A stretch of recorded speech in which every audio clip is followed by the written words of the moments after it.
কয়েকদিন আগে কত নামাজ পড়লাম, কত দোয়া করছিলাম, তারপরেও বৃষ্টি পড়ছিল না। আর এখন নামাজও পড়িনি, দোয়াও করিনি, তারপরেও এমন বৃষ্টি পড়ছে।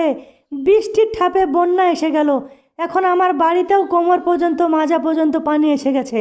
এখন কোথায় পালাই আমি, বলো তো? বাড়ি ছেড়ে কোথায় যাব আমি এখন? আরে হাসিনা বাবু, তুমি কার সাথে কথা বলছো? আর ঝাঁটা হাতে নিয়ে কোথায় যাচ্ছ তুমি? ঝাঁটা হাতে নিয়ে কোথায় যাচ্ছ? আর মোদিজি, কি বলবো তোমাকে? মনের দুঃখ কার কাছে বলি বলো? কেউ নেই মনের দুঃখ শোনার জন্যে। সেই জন্যে আমি একা একাই কথা বলছি। কি আর করা যায় বলো? শুধু পানি আর পানি। দিন দিন পানি বেড়েই যাচ্ছে। আমার বাড়িতে কোমর পর্যন্ত পানি উঠে পড়েছে। এখন কোথায় পালাই আমি বলো? আরে থামো থামো হাসিনা বাবু, থামো। কোথায় যাচ্ছ তুমি? কোথায় যাচ্ছ? তোমার সঙ্গে দরকার আছে আমার, থামো একটু। বলো কাদের ভাই, কি বলতে চাও বলো? আমি বাড়ি ছেড়ে পালিয়ে যাচ্ছি। তুমি কি বলতে চাও বলো?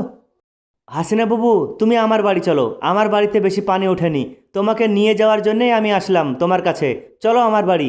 আর একটা কথা বলো হাসিনা বাবু, তুমি সব বাদ দিয়ে এই ঝাঁটা বা ঝাড়ু হাতে করে নিয়ে কেন যাচ্ছ? তুমি আর কিছু পাওনি? বাড়িতে আর কোনো ভালো জিনিস নেই তোমার, যে তুমি শুধু এই ঝাড়ুটাকে হাতে নিয়ে বেরিয়েছো? কাদের ভাই, এটা শুধু ঝাড়ু বা ঝাঁটা না, এটা হলো লাঠি।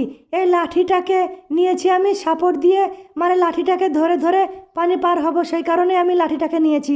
বুঝতে পেরেছো? আর তোমার বাড়ি যাওয়ার জন্য বলছো? ঠিক আছে, চলো তাহলে। কিন্তু মোদিজিকেও সাথে নাও। মোদিজিরও বাড়িঘর কিছু নেই, সব ডুবে গেছে। হ্যাঁ হ্যাঁ, কোনো সমস্যা নেই মোদি চাচা। চলো আমার বাড়ি চলো, আমার বাড়িতে বেশি পানি ওঠেনি। চলো হাসিনা বাবু, তুমি আর মোদি চাচা, তুমি দুজনেই চলো আমার বাড়ি। আরে না না কাদের ভাই, আমি তোমার বাড়ি যাব না। তুমি হাসিনা বাবুকে নিয়ে যাও, তাহলেই হবে। যতদিন না পানি নেমে যাচ্ছে ততদিন তুমি হাসিনা বাবুকে রেখে দাও তোমার বাড়িতে।